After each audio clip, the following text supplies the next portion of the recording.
Bradesco, as melhores histórias e um só banco. Olá, boa noite. Boa noite. O caso Cupertino.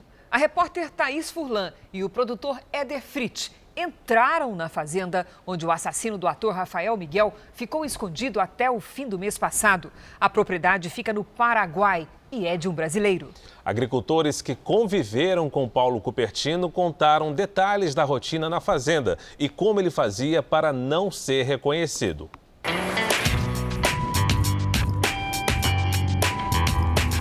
O caminho até a cidade onde fica a fazenda não é fácil. Partindo da capital Assunção, são 4 horas de viagem.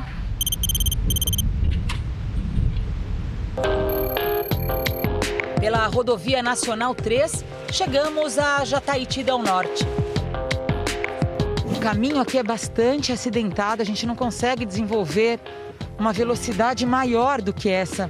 Muitos buracos na estrada, poucos carros passam por aqui. Isso dificulta bastante o nosso acesso. Por vários quilômetros, só vemos mato e plantações. Difícil é encontrar pessoas pelo caminho. Um lugar perfeito para viver escondido. Nós não temos a localização exata dessa fazenda. Uma fonte que, por motivos de segurança, não pôde nos acompanhar, explicou o caminho, deu as coordenadas. Mas por aqui, todas as estradinhas são muito parecidas. Por isso, está bastante difícil da gente encontrar. Depois de muita procura, fomos surpreendidos por pessoas com comportamentos suspeitos. Tem um carro que está seguindo aqui, uma motocicleta. O rapaz pegou o telefone ali para ligar agora, quando viu a gente, abriu o carro. Acho que agora é a hora da gente voltar. Com o pôr do sol, decidimos encerrar as buscas. Na manhã seguinte, a procura pelo endereço começou cedinho, assim que o dia clareou. Depois de pouco mais de 1 hora de estrada de terra, a gente chega, enfim, à fazenda produtora de soja, destino de Paulo Cupertino, assim que ele fugiu do Brasil. É uma propriedade imensa, numa área bem isolada do interior do Paraguai. O lugar é tão afastado que seria improvável Cupertino ser reconhecido por alguém na região, ainda mais sendo um estrangeiro. A investigação aponta que foi aqui que o assassino do ator Rafael Miguel e dos pais dele aterrissou em 27 de outubro.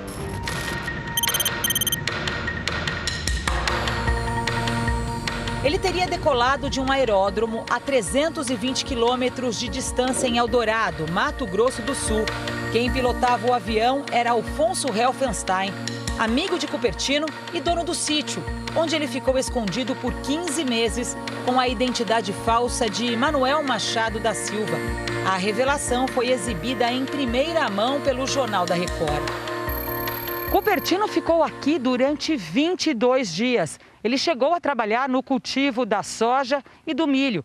Segundo o relato dos funcionários, ele falava pouco e ficava sempre muito distante dos agricultores brasileiros, que contaram que ele já estava sem a barba longa, usava apenas um cavanhaque e ficava a maior parte do tempo de máscara. Só tirava no momento das refeições. A investigação aponta que a fazenda é do brasileiro Julce Kucher, amigo e patrão do piloto Alfonso Helfenstein, que também está foragido. Julce negou que soubesse da estadia de Cupertino na fazenda, mas a polícia está convencida do contrário. Sob a condição de ter a identidade protegida, este homem que conviveu com Cupertino na fazenda nos conta detalhes da rotina do assassino. Ele era bem calmo, gentil com as pessoas, trabalhava normal, mas sempre prestativo, queria sempre ajudar. Era muito bonzinho, ninguém suspeitava nada porque o homem era muito bom. Ele disse ainda que um policial paraguaio que visitava parentes que trabalham na fazenda reconheceu Cupertino. O dono da fazenda, Julce Kuchel, foi avisado imediatamente e Paulo Cupertino fugiu mais uma vez. Era uma tarde, quando foi à noite, saiu ele e o Alfonso de avião. Veio o piloto, né? O piloto do fazendeiro, pegou eles e foi embora. Dali eu não vi mais ninguém. As roupas, ficou tudo na fazenda. Inclusive a cozinheira comentou que tem um quarto lá que ela sempre limpava e agora ninguém mais entra nesse quarto. Ele saiu daqui deixando para trás toda a bagagem, só com a roupa do corpo. O dono da fazenda ordenou que os outros funcionários colocassem fogo em todos os pertences dele que ficaram por aqui. Propriedades aqui no Paraguai estão sendo investigadas. Existem alvos ainda no Brasil e na Bolívia. A polícia analisa esta imagem do dia 25 de novembro. O homem de boné carregando apressado as malas pode ser Paulo Cupertino. Na reportagem de amanhã, vamos mostrar de onde ele teria saído e qual destino. Veja agora outros destaques do dia. Confirmado o primeiro caso de reinfecção por Covid no Brasil. Butantan começa a produzir vacina. Capacidade será de 1 milhão de doses por dia. Jogador Robinho é condenado por estupro na Itália. Padre Robson se torna réu por suspeita de desvio milionário em Goiás. As novas táticas do narcotráfico. Submarino apreendido na Europa passou pelo Brasil com cocaína.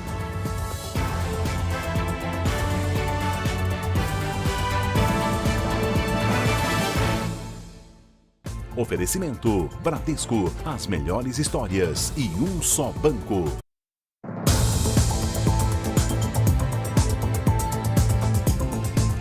Uma rede formada por funcionários públicos, despachantes e empresários pode estar por trás do esquema que esquenta armas desviadas do Exército. 7 militares também são investigados. O Exército quer recuperar armas que teriam sido desviadas pelo sistema de fiscalização de produtos controlados. Na operação de hoje, os militares cumpriram 5 mandados de busca e apreensão no Rio de Janeiro. Ao todo, desde o início da investigação, já descobriram 119 fraudes. Pelo menos 5 armas pertenciam a um policial federal assassinado em junho de 2018. Elas deveriam ter sido recolhidas e destruídas. Essas armas que estavam no nome e continuam no nome desse policial federal, junto ao Sistema Nacional de Armas da Polícia Federal, agora constam no Sistema de Fiscalização de Produtos Controlados do Exército, em nome de outras pessoas. Então, as armas, elas aparentemente foram esquentadas e passadas para outras pessoas. Em um dos endereços, o Exército encontrou outras 2 armas sem registro. O dono foi preso em flagrante por posse ilegal. Ele pagou fiança e vai responder em liberdade. Uma denúncia feita pelo Jornal da Record em maio deste ano foi incluída nessa investigação. O empresário foi preso por promover rachas em estradas federais. Ele tinha em casa armas com registros suspeitos. Esses documentos foram emitidos pelo tenente-coronel Alexandre de Almeida, que já era investigado por irregularidades no sistema de fiscalização do Exército. O oficial chegou a ser preso e hoje responde em liberdade por posse ilegal de arma. Preencheu, no exercício da sua função, todos os procedimentos necessários para concessão ou indeferimento dos registros de atiradores naquela ocasião. Há um processo administrativo para isso, com normas, com exceções, e todas foram realizadas dentro de um procedimento legal. A Promotoria Militar faz um levantamento minucioso em todas as licenças assinadas pelo tenente-coronel. Já foram recuperadas armas em clubes de tiro, empresas de segurança e na casa de colecionadores. A Força Tarefa acredita que exista uma rede de funcionários públicos, despachantes e empresários por trás desses desvios de armas no Exército. A suspeita é de que o grupo receba dinheiro para fraudar o sistema e legalizar armas sem origem. Pelo menos outros 7 militares são investigados. Existem bastante crimes que podem ser imputados a esses investigados. Corrupção ativa, passiva, falsidade ideológica, inserção de dados falsos em sistema informatizado, organização criminosa. A Polícia Federal realizou hoje a maior operação para combater fraudes no auxílio emergencial. 14 estados foram alvos da operação. No Rio de Janeiro, 4 pessoas foram presas. 3 fazem parte da mesma família. Em Santa Catarina, os agentes apreenderam computadores e celulares em Joinville. 2 irmãos são suspeitos de desviar mais de R$18 mil. Em São Paulo, uma bancária é investigada suspeita de facilitar as fraudes. Segundo a PF, muitos dos envolvidos já têm participação em desvios de outros benefícios do governo. A Força-Tarefa conseguiu cancelar ou bloquear mais de 3.800.000 pedidos irregulares de auxílio emergencial. A medida impediu que quase R$2,5 bilhões de reais saíssem dos cofres públicos e fossem parar no bolso de quem não precisa de ajuda. Nós também focamos em ações de fraude que simulam uma transação comercial, ou seja, as pessoas se cadastram em gerenciadoras de pagamento, emitem boletos. Após uma habilitação fraudulenta no aplicativo Caixa Tem, eles fazem o pagamento dessas ordens, desses boletos, e revertem o valor em prol dos fraudadores. Regina foi vítima desses fraudadores. A dona de casa está desempregada há 5 anos e só recebeu a primeira parcela do auxílio emergencial. A ajuda durou pouco. Eu fui no caixa, o seu benefício já foi sacado. Eu mesmo, até hoje, eu não consegui sacar nada, desde de abril para cá. O padre Robson de Oliveira Pereira virou réu no processo que investiga desvio milionário durante a construção de uma igreja em Goiás. A repórter Revana Oliveira tem as informações pra gente. Boa noite, Revana.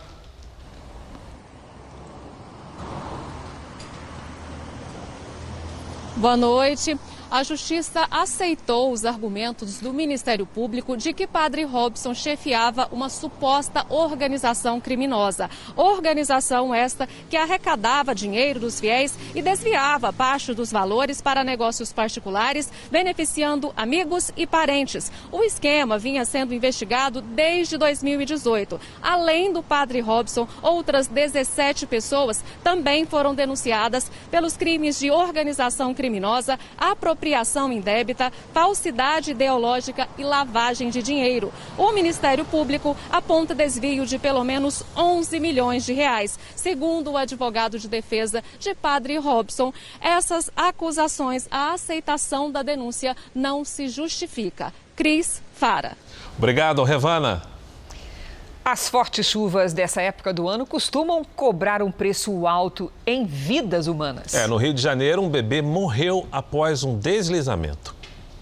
A lama deslizou e derrubou 4 casas. Em uma delas, uma família inteira foi soterrada. A gente pegou e entrou ali na hora, aí vai cavando na mão mesmo, todo mundo naquele desespero.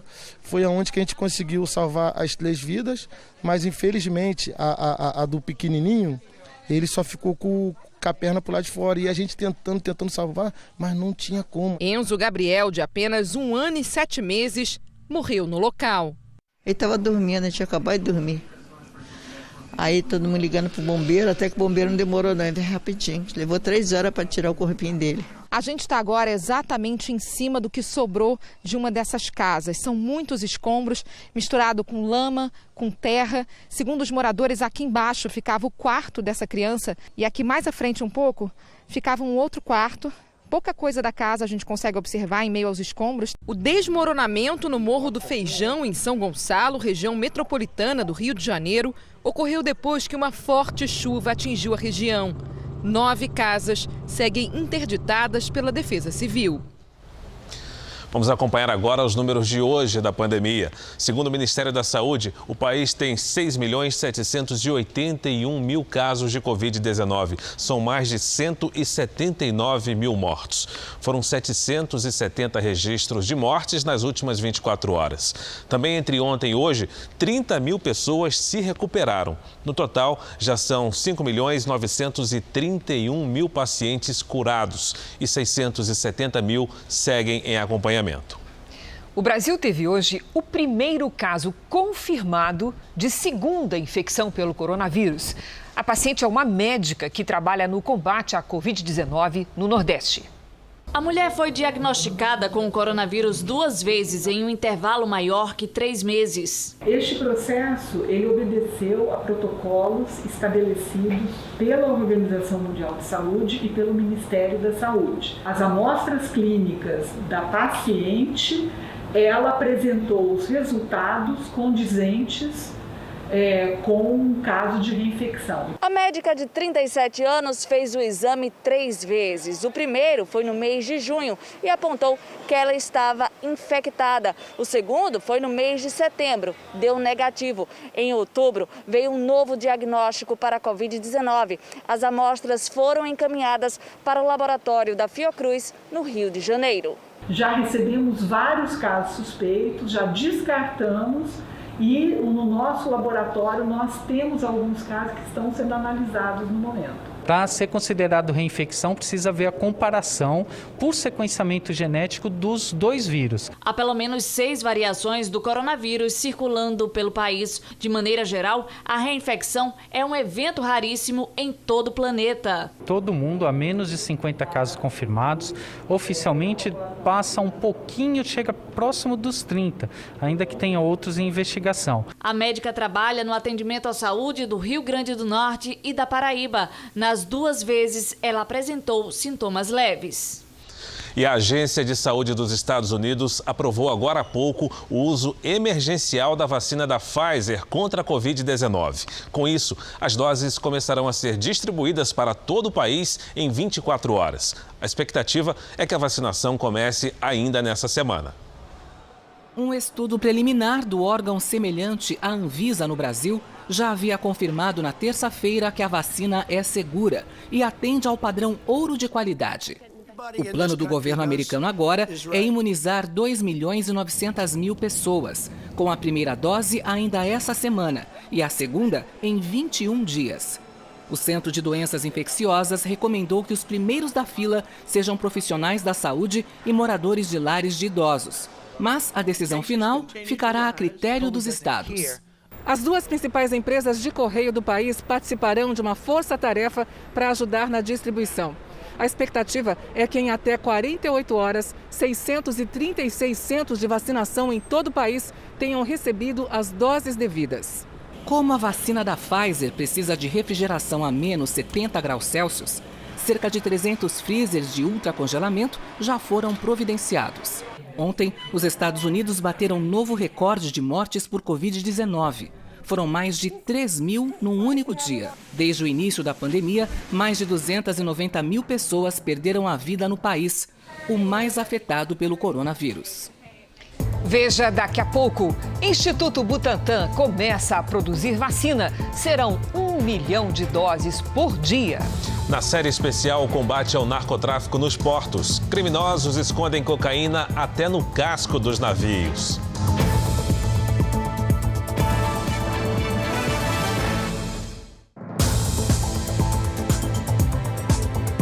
O presidente Jair Bolsonaro disse hoje em visita ao Rio Grande do Sul que a pandemia está acabando.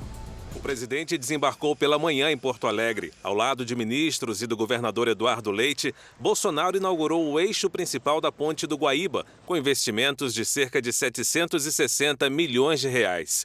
Durante a visita, Bolsonaro falou sobre a pandemia. Mesmo com o aumento de casos e mortes na maior parte do país, o presidente acredita que a pandemia esteja na fase final. E permite falar um pouco do governo, porque ainda estamos vivendo um finalzinho de pandemia. O nosso governo, levando-se em conta outros países do mundo, foi aquele que melhor se saiu, ou um dos melhores que saíram, no tocante à economia. Uma produtora de vídeos e conteúdo digital que presta serviços ao governo federal fez um trabalho de graça para Renan Bolsonaro, filho mais jovem do presidente Jair Bolsonaro. De Brasília, o repórter Matheus Scavadini tem mais informações. Boa noite, Matheus. Boa noite, Cris, Fara. Jair Renan Bolsonaro, filho 04 do presidente, abriu uma empresa aqui em Brasília, a Bolsonaro Júnior, e não pagou pelos registros de fotografia e vídeo da festa de inauguração. mas a produtora responsável pelo serviço, a Astronautas Filmes, tem contratos com vários órgãos do governo federal, entre eles a Casa Civil e os Ministérios da Saúde e da Educação. A Astronautas Filmes confirmou que prestou o serviço de graça em troca da divulgação da marca. Alegou também que é uma das principais fornecedoras do poder público desde governos anteriores e que jamais foi beneficiada. Agora, parlamentares de oposição pedem que a Procuradoria da República aqui do Distrito Federal investigue possíveis crimes de tráfico de influência e lavagem de dinheiro. O Palácio do Planalto não quis comentar o caso. Cris, Fara. Obrigada, Matheus. Veja a seguir, jogador Robinho é condenado em segunda instância por estupro na Itália. E na série especial, um raio-x gigante detecta cocaína escondida nos mais diferentes carregamentos.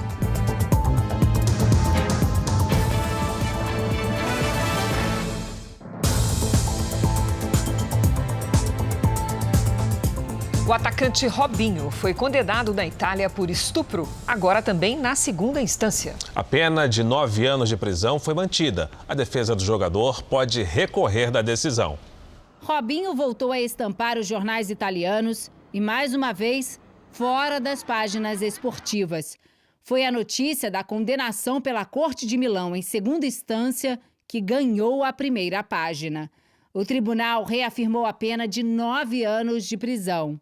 Ele e o amigo Ricardo Falco foram considerados culpados pelo estupro de uma mulher albanesa em uma casa noturna na cidade italiana em janeiro de 2013. Na época, Robinho era um dos principais jogadores do Milan. De acordo com o depoimento da vítima, hoje com 30 anos, ela tinha bebido demais e teve relações sexuais sem consentimento. Versão que a defesa de Robinho tentou derrubar hoje com um relatório de 65 páginas. Em entrevista à Record TV, o advogado da vítima afirma que a defesa de Robinho usou estratégias para desqualificá-la. Apesar da confirmação da condenação, os advogados de Robinho e do amigo dele vão recorrer da decisão. Eles pretendem apelar à Corte de Cassação, que no sistema judiciário da Itália corresponde ao Supremo Tribunal Federal do Brasil. Após o processo tramitar nessa corte, não haverá mais possibilidade de recurso. O jogador nega a versão da jovem. Ele será preso de fato se entrar na Itália. Não existe a possibilidade da justiça brasileira extraditar o jogador para a Europa. Mas isso pode acontecer a partir de algum outro país. A defesa de Robinho mantém a confiança na inocência do jogador. Em outubro, a repercussão negativa sobre o caso fez Robinho ter a contratação cancelada pelo Santos. Aos 36 anos, ele pretendia encerrar a carreira no time que o revelou, mas atualmente está sem clube. Em Goiás, foi descoberta uma quadrilha especializada em um tipo de golpe que cresce em todo o Brasil. Os criminosos se passam por mulheres nas redes sociais, trocam mensagens íntimas, normalmente com homens casados. Depois fazem ameaças e exigem dinheiro. O contato com as vítimas era feito por perfis falsos em redes sociais. Os criminosos sempre se passavam por mulheres bonitas e jovens. Entram em contato com homens normalmente mais velhos, casados, tá?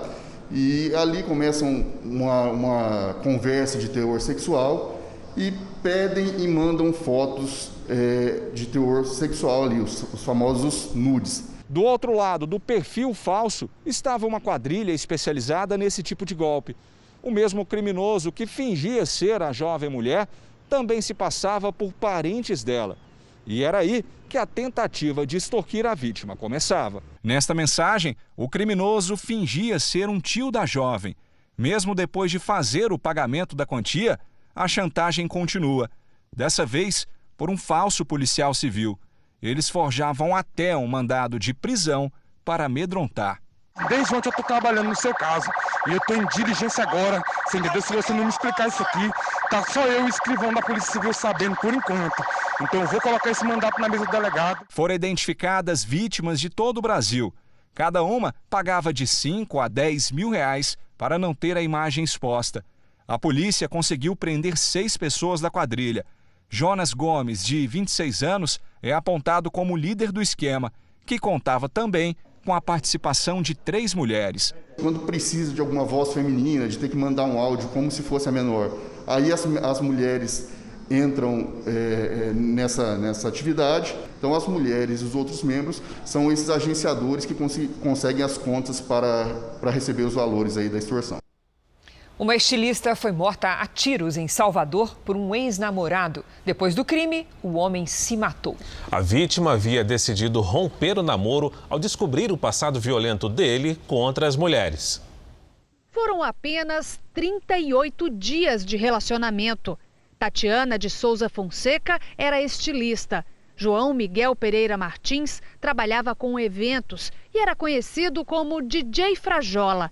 Após o término do namoro, ele matou Tatiana a tiros quando ela saiu para passear com o cachorro. Então, eram cerca de 7h15 da manhã, eu tinha acabado de chegar do exercício, quando aquele grito não, não, não, e pá, pá, pá, uns 3 ou 4 tiros pelo menos. Depois do crime, o DJ foi para a casa dele neste prédio, em um bairro nobre da capital baiana, onde se matou. Tatiana resolveu terminar o relacionamento quando descobriu que João Miguel tinha um histórico de violência contra mulheres. De acordo com a polícia, em 2012 ele chegou a ser preso, acusado de sequestrar e torturar uma ex-namorada. Em 2016, foi denunciado por perseguição e ameaça a uma outra mulher. A estilista, com medo de ser mais uma vítima, decidiu se afastar e até trocar de endereço. A gente ainda incentivou ela a ir na delegacia, incentivou ela a denunciar, só que ela estava com muito medo e ela preferiu se mudar para ver se ele parava de procurar ela. A violência contra a mulher cresceu 34% este ano em relação ao mesmo período de 2019. Nos Estados Unidos, uma ação proposta pelo Texas, com o apoio do presidente Donald Trump e de outros 17 estados governados pelos republicanos, pediu à Suprema Corte a anulação de milhões de votos das eleições presidenciais do mês passado. O processo pretende descartar os resultados das votações nos estados da Geórgia, Pensilvânia, Michigan e Wisconsin. Em todos os 4, Joe Biden foi certificado como vencedor. O documento alega que os estados expandiram a votação pelos Correios, o que, na visão dos republicanos, seria ilegal. Mais de um mês depois das eleições, todos os estados americanos já confirmaram os resultados. O colégio eleitoral se reúne na próxima semana, ocasião em que os delegados escolhem de maneira oficial o presidente do país. Durante uma celebração de um feriado judaico na Casa Branca, o presidente Donald Trump se disse confiante e reafirmou que ganhou a eleição. De volta ao Brasil e com o combate à pandemia. Mesmo antes da divulgação da eficiência e da aprovação da Anvisa, o Instituto Butantan já começou a fabricar a Coronavac. A meta é produzir 1 milhão de doses da vacina por dia. O diretor do Instituto Butantan apresentou a primeira ampola da Coronavac produzida no Brasil com matéria-prima da China. Queremos essa vacina para todos os brasileiros, para todos os municípios, com o financiamento do nosso Ministério da Saúde. Não tem sentido qualquer outra alternativa. Se o ministro se dispuser, basta me telefonar. Para reforçar a produção, além dos 245 funcionários que já trabalham aqui no Instituto Butantan, 120 técnicos serão contratados para que a fábrica funcione 24 horas, 7 dias da semana. A capacidade diária vai ser de 1 milhão de vacinas. 12 estados já formalizaram a intenção de usar a Coronavac para imunizar a população. Segundo o diretor do Instituto, 276 municípios também se interessaram pela vacina. O presidente da Federação Catarinense dos Municípios, Paulo Vaz, é um deles. Onde que a gente quer ter acesso à vacina Coronavac assim que ela for aprovada pela Anvisa, cientificamente comprovada, né? E garantir também segurança sanitária para os nossos cidadãos. O governador João Dória voltou a dizer que a primeira fase da campanha de vacinação no estado começará em 25 de janeiro. O que nós desejamos do Ministério da Saúde é uma manifestação clara, objetiva, escrita, divulgada nos meios de comunicação de que a vacina do Butantan, a Coronavac, fará parte do Programa Nacional de Imunização, assim como todas as demais vacinas, que igualmente a vacina do Butantan forem aprovadas pela Anvisa. A Agência Nacional de Vigilância Sanitária divulgou normas que permitirão uma autorização emergencial mais rápida para vacinas contra a Covid-19. Pelas regras, a Anvisa poderá analisar e aprovar pedidos de uso experimental e emergencial da vacina feitos por laboratórios. A vacina temporária emergencial poderá ser interrompida a qualquer momento e não está permitida a vacinação em massa, apenas em grupos específicos. Nesta fase, a vacina também não pode ser comercializada. É muito pertinente e talvez imprescindível que a Anvisa proponha procedimentos temporários para o uso emergencial dessas vacinas, considerando que os benefícios conhecidos e os potenciais podem ser maiores que os riscos. Enquanto o Ministério da Saúde estima que um registro definitivo para uma vacina contra a Covid-19 demore cerca de 60 dias para ser liberado pela Anvisa, uma autorização emergencial encurtaria bastante esse prazo. Só que até agora, nenhum fabricante de vacina fez esse pedido de autorização à Agência Nacional de Vigilância Sanitária. Para que um laboratório tenha permissão para registro emergencial da vacina, é preciso que a empresa peça autorização de funcionamento, realize reunião com a Anvisa, tenha um dossiê de desenvolvimento clínico aprovado pela agência e esteja com a fase 3 das pesquisas em andamento. Pesquisadores que trabalham em parceria com o Ministério da Saúde na elaboração de um plano de vacinação publicaram uma carta em que dizem que todas as populações consideradas mais vulneráveis à Covid-19 devem ser incluídas na prioridade de vacinação, como quilombolas e populações ribeirinhas, trabalhadores da educação, além dos professores, que já estavam incluídos, pessoas com deficiência, todos os trabalhadores essenciais e os privados de liberdade.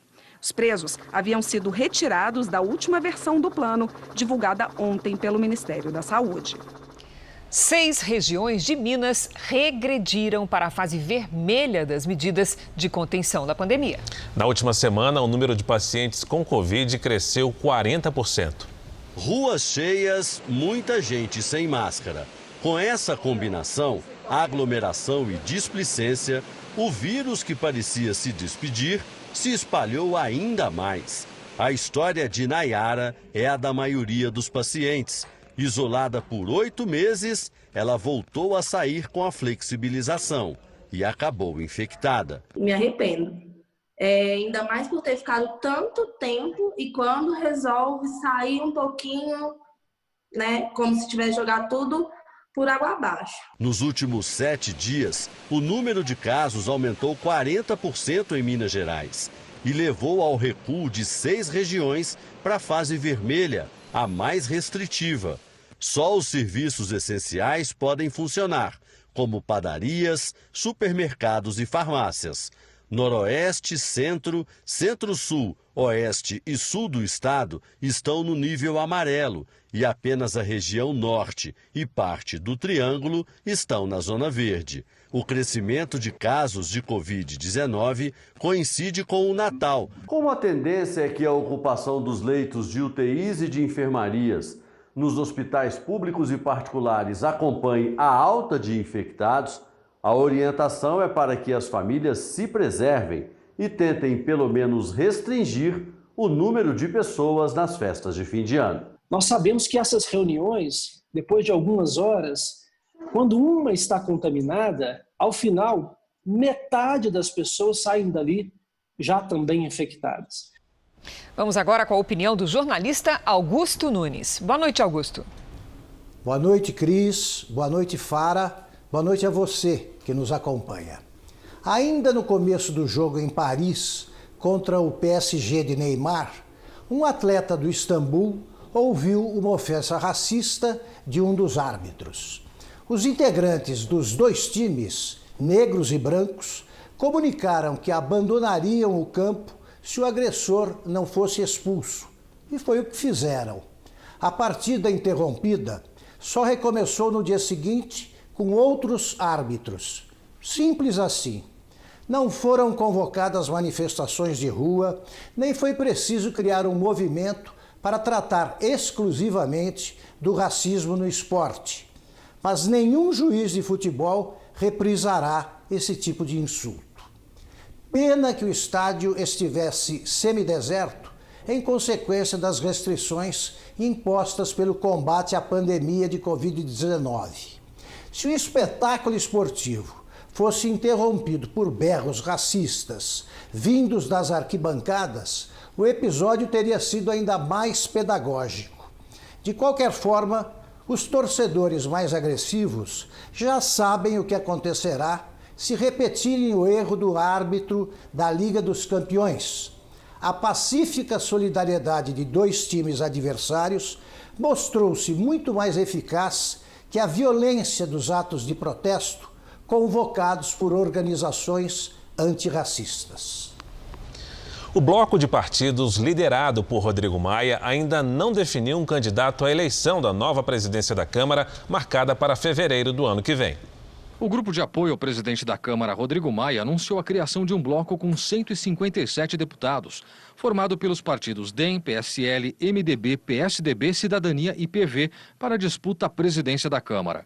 Parlamentares do grupo afirmam que PROS e PTB também devem integrar o bloco, mas os dois partidos já foram anunciados como apoiadores da candidatura de Arthur Lira, do Progressistas.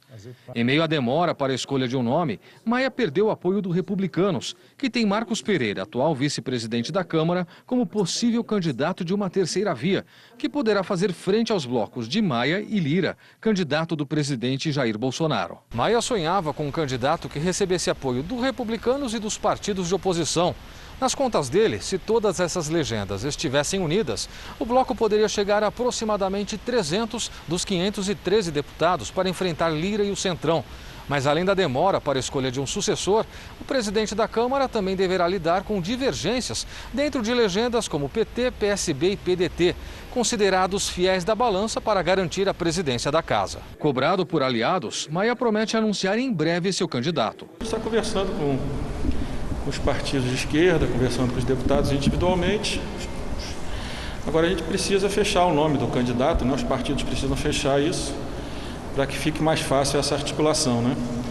Mas acho que cada vez fica mais claro que há um ambiente da candidatura do Bolsonaro, né? E de uma outra candidatura que vai se formar, que vai consolidar, né? O outro campo, né? O campo que de fato que é diálogo, mas que é a Câmara livre de qualquer interferência de outro poder. Vamos com a previsão do tempo? Os temporais continuam causando transtornos no sudeste do país. Hoje, algumas cidades do Espírito Santo registraram quase metade da média de chuva esperada para o mês inteiro. Conversamos agora com a Mariana Bispo. Boa noite, Mari. Até quando vão essas chuvas fortes? Aqui no sudeste até amanhã, Cris. Boa noite para você, Fara, e a todos. O motivo continua sendo o intenso corredor de umidade que atua entre o norte e o sudeste do país. Em Minas Gerais, Espírito Santo e no Rio de Janeiro, o risco para deslizamentos e alagamentos continua. Na fronteira com o Uruguai, previsão de chuva forte. Tempo firme do Rio Grande do Sul até o Paraná e em grande parte do Nordeste. Em Porto Alegre, máxima de 35 graus. Em Goiânia, faz 25. Em Rio Branco, 30 graus. No Rio de Janeiro, a chuva diminui depois de vários dias de transtornos. Máxima amanhã de 28 graus. Aqui em São Paulo, previsão de pancadas isoladas na parte da tarde e faz 29 graus amanhã. No sábado, tempo firme, mas amanhã a gente explica, né, Cris? Boa noite. Tá certo, te espero amanhã, Mari. Obrigada, até amanhã.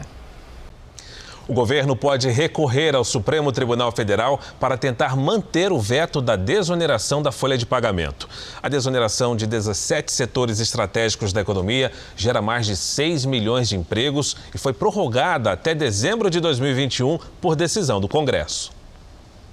O sinal de que o governo poderia recorrer à justiça contra a desoneração foi dado pelo líder do governo durante sessão do Congresso por videoconferência. A razão do veto é uma questão de constitucionalidade. Lembro até que hoje, durante os entendimentos com os líderes, o ministro do Tribunal de Contas da União, Bruno Dantas, chamava a atenção. A decisão política poderia ser tomada, mas que ele ainda entendia que haveria problemas de constitucionalidade na derrubada do veto. Ou seja, é importante que a gente possa revisitar esse tema para poder viabilizar o acordo. Para o governo, essa ideia de inconstitucionalidade seria motivada pela falta de receita para bancar gastos de quase 5 bilhões de reais com a continuidade da desoneração.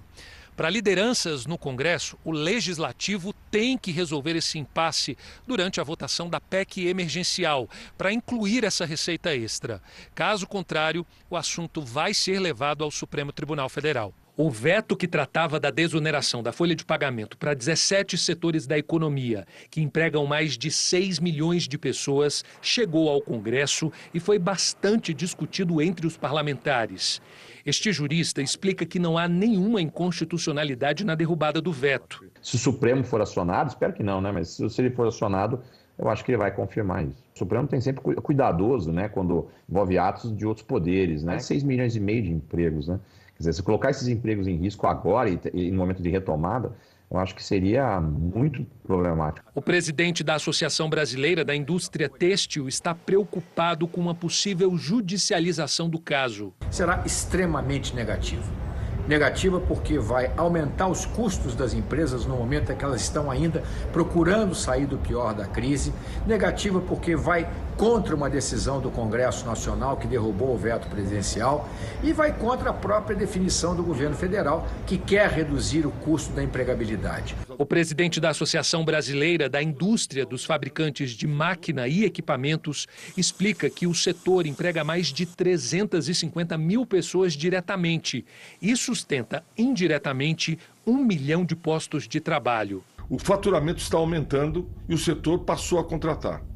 Grande parte do motivo das contratações feitas pelo setor é em função da continuidade por mais um ano, até dezembro de 2021, da possibilidade de pagamento da contribuição previdenciária pelo faturamento das empresas. A Associação Brasileira de Proteína Animal explica que muitos empregos foram mantidos com a manutenção da desoneração da folha de pagamento. Surge mais uma ameaça do governo entrar com uma ação de inconstitucionalidade, tornando nulo um benefício que foi conseguido exatamente por ser justo, por ter méritos, por oportunizar a geração de muitos empregos. Mesmo com a pandemia, o crescimento do comércio em outubro foi recorde. Segundo o IBGE, as vendas pela internet contribuíram para esta alta.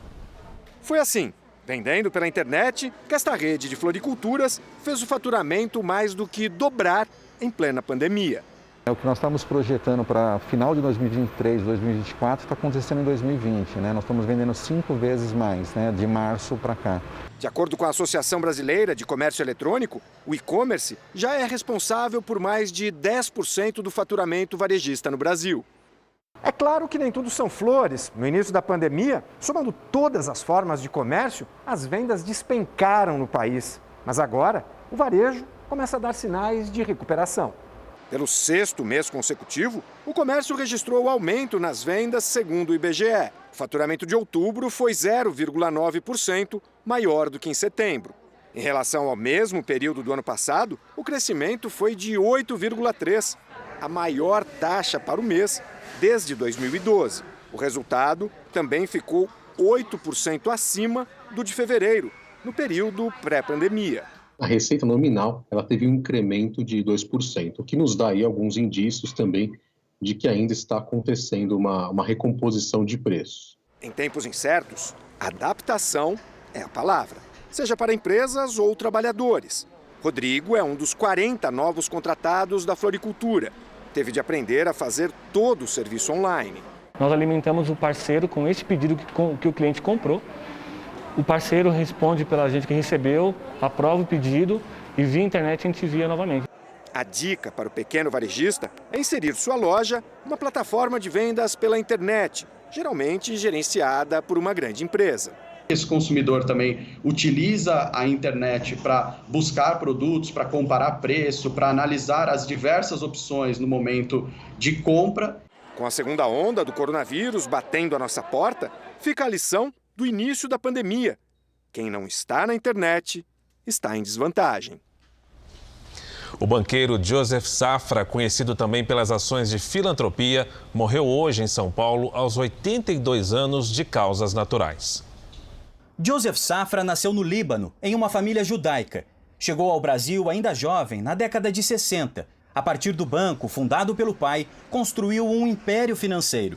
Comandou por décadas o Banco Safra, hoje com 131 agências no país e 200 bilhões de reais em ativos. Joseph Safra acumulou uma fortuna estimada em 119 bilhões de reais. Era o mais rico entre os brasileiros. Safra mantinha um perfil discreto, deu poucas entrevistas, não costumava falar sobre negócios. Tinha orgulho da cidadania brasileira e de ser torcedor do Corinthians.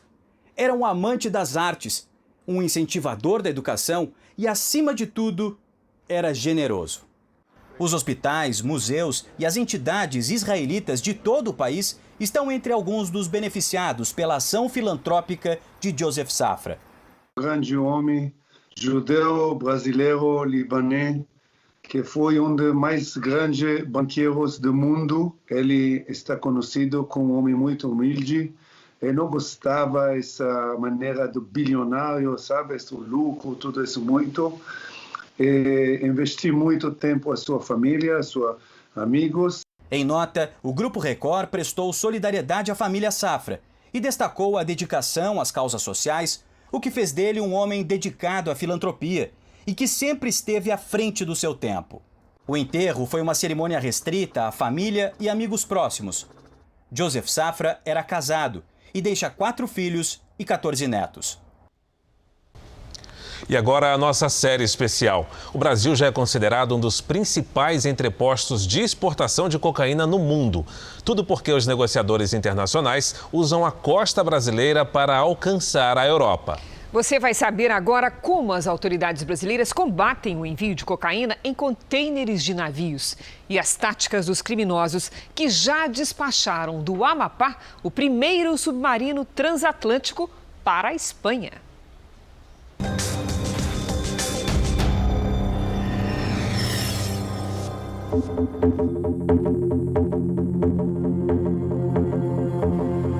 Fim de tarde no maior complexo portuário da América Latina. Por trás da intensa movimentação de carga, o tráfico de drogas opera de forma quase silenciosa. Nossa equipe embarca numa lancha blindada. Vamos acompanhar o trabalho dos agentes da Receita Federal no canal do Porto de Santos. Pequenas embarcações, comunidades às margens do canal. O esquema de transporte de drogas para o exterior tem pessoas recrutadas praticamente em todo lugar. E os homens que combatem o tráfico temem se expor. É o risco do enfrentamento, né? Algumas vezes já chegaram a atirar na gente. O maior desafio é acompanhar a velocidade das quadrilhas especializadas em tráfico de drogas. Nos últimos meses, os agentes passaram a reprimir a ação de mergulhadores que colocam centenas de quilos de cocaína na parte submersa do casco das embarcações. Só quando os navios chegam lá na Europa, aí essa droga é retirada por outros mergulhadores, muitas vezes sem que ninguém perceba. Essas imagens mostram quando mergulhadores das forças de repressão encontraram uma carga de 135 quilos de cocaína. A droga já havia sido escondida nesse compartimento embaixo d'água. Atravessam o canal mergulhando e colocam a droga na tomada de água salgada, né, do navio, onde que o navio faz a captação de água para refrigerar os motores e os geradores. 6, 7 metros de profundidade. E essa é só uma pequena amostra das estratégias dos traficantes. O que você vai ver agora são imagens de um submarino interceptado pela polícia espanhola. Uma embarcação de 20 metros de comprimento que saiu da costa colombiana, passou pelo porto de Macapá e cruzou o Oceano Atlântico. Foram 26 dias de viagem, mas o mar agitado e problemas no motor fizeram com que a missão falhasse quase na hora de desembarcar a cocaína, que seria entregue para barões do tráfico na Europa. A apreensão de 3 toneladas da droga se transformou em manchete mundial.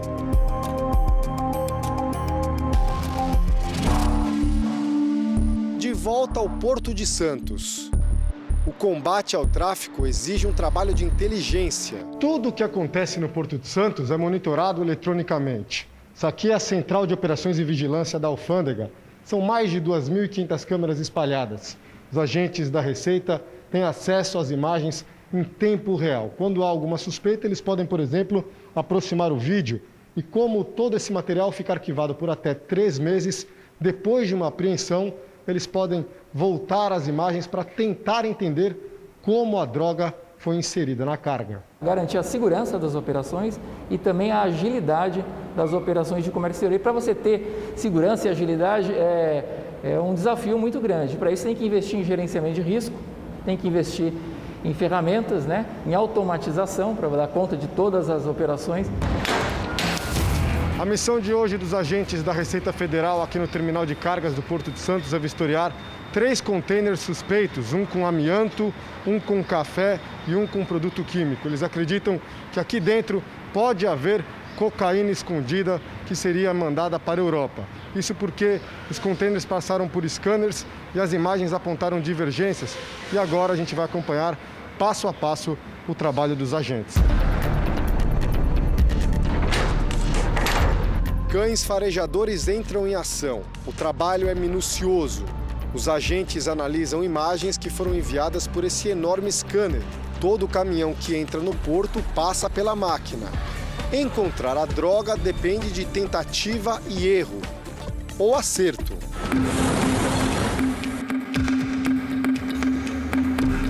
Só em 2020, a Receita Federal apreendeu 16 toneladas de cocaína escondidas em cargas de exportação. O Brasil hoje é o principal ponto mundial de embarque da droga que inunda o lucrativo mercado europeu.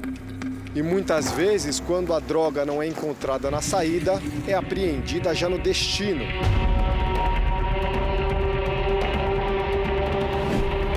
Essa é uma mega operação da polícia turca. Com a ajuda de drones de vigilância, os homens preparam uma blitz para vasculhar um cargueiro que partiu do Brasil. E dentro de caixas de papel, descobrem 220 quilos de cocaína.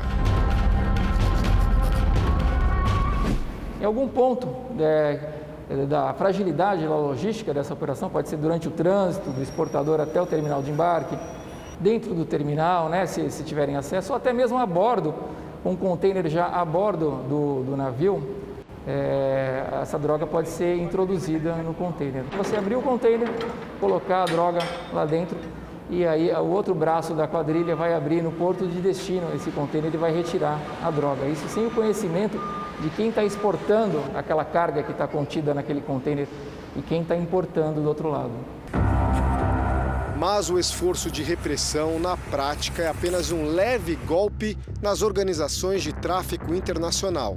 Para cada quilo apreendido, estima-se que outros 20 são contrabandeados com sucesso.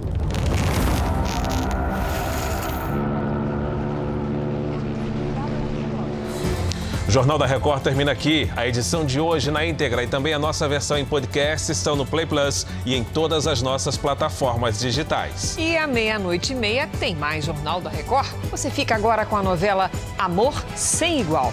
A gente se vê amanhã. Até lá. Ótima noite e até amanhã.